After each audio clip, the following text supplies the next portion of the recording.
Good morning, I'm Silvia Benevenuta from the University of Torino, and I will present the study Calibrating Variance Scoring Methods for Clinical Decision Making. One of the main challenges in human genetics is to predict the functional effect of genetic variants. Knowing whether or not a variant is potentially pathogenic could lead to better diagnosis and more effective treatments. To estimate the impact of a variant, physicians can rely on different tools, but it's not an easy task to select the most appropriate one.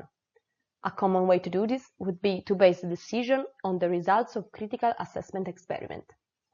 Unfortunately, this approach can be limited by the composition of the testing sets and by the fact that the calibrations of the model might not be considered. What do we mean by calibration? The calibration of a tool is the accuracy of the risk estimates, and it relates to the agreement between the estimated and the observed number of events.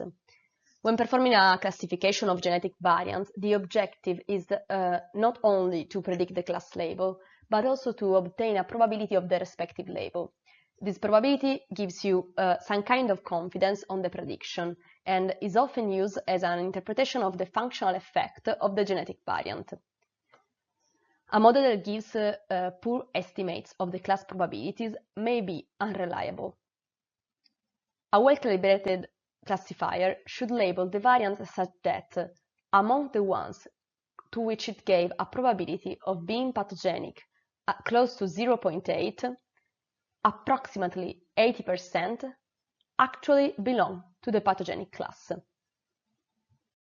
There are two standard ways to examine whether or not a predictor is calibrated. The first one is to plot the calibration curve.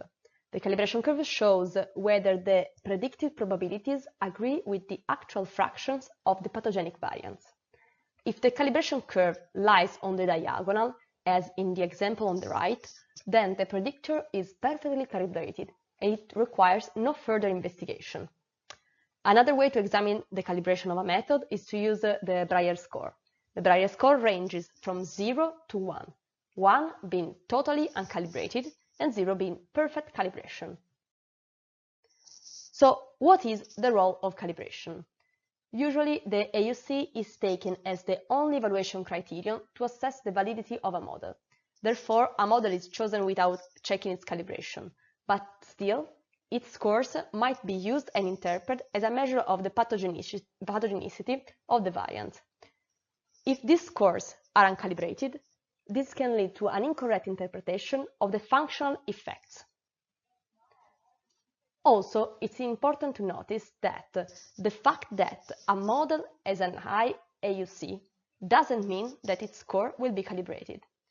In the example on the right, we can see two models that have the same high AUC, but one of them is calibrated, the bottom one, and the other one isn't.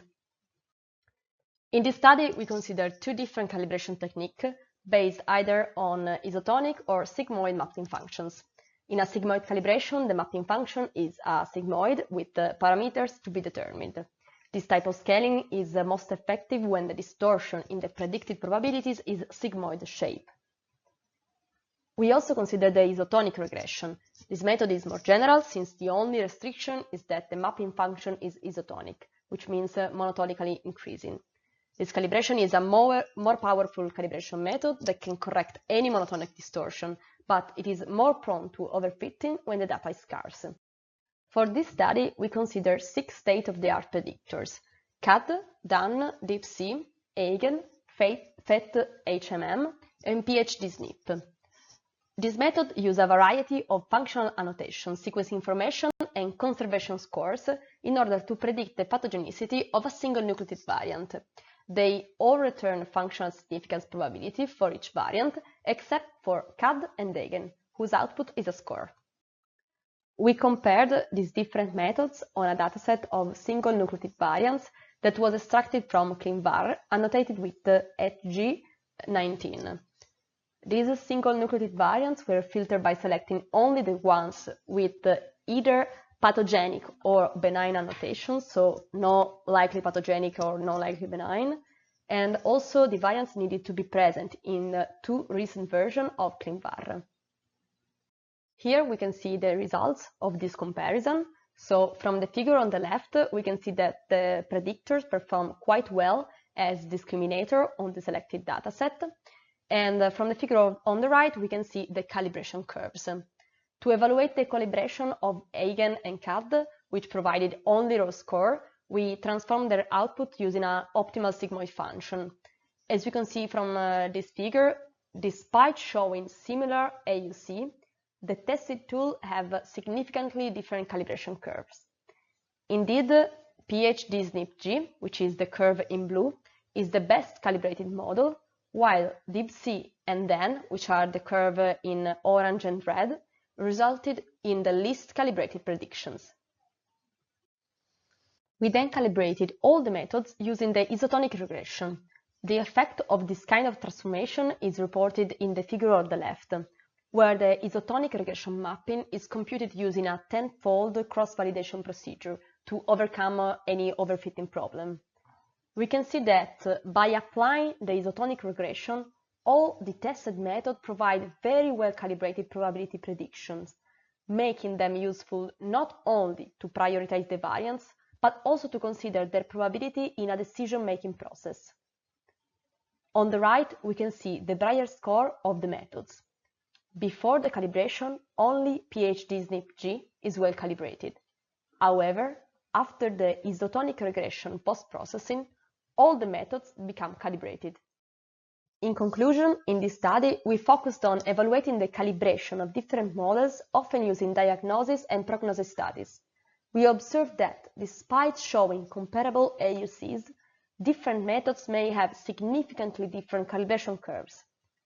The common procedure is to assess the validity of a model using only the AUC without checking the calibration. But as we saw before, this assumption could lead to an incorrect interpretation of the functional effects and their probability meaning. This is why we encourage the usage of sigmoid or isotonic regression to obtain more robust methods for variance scoring.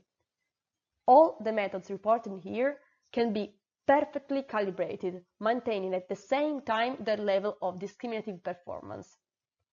Furthermore, from the user standpoint, we suggest selecting a model based not only on the classification ability, but on its calibration accuracy.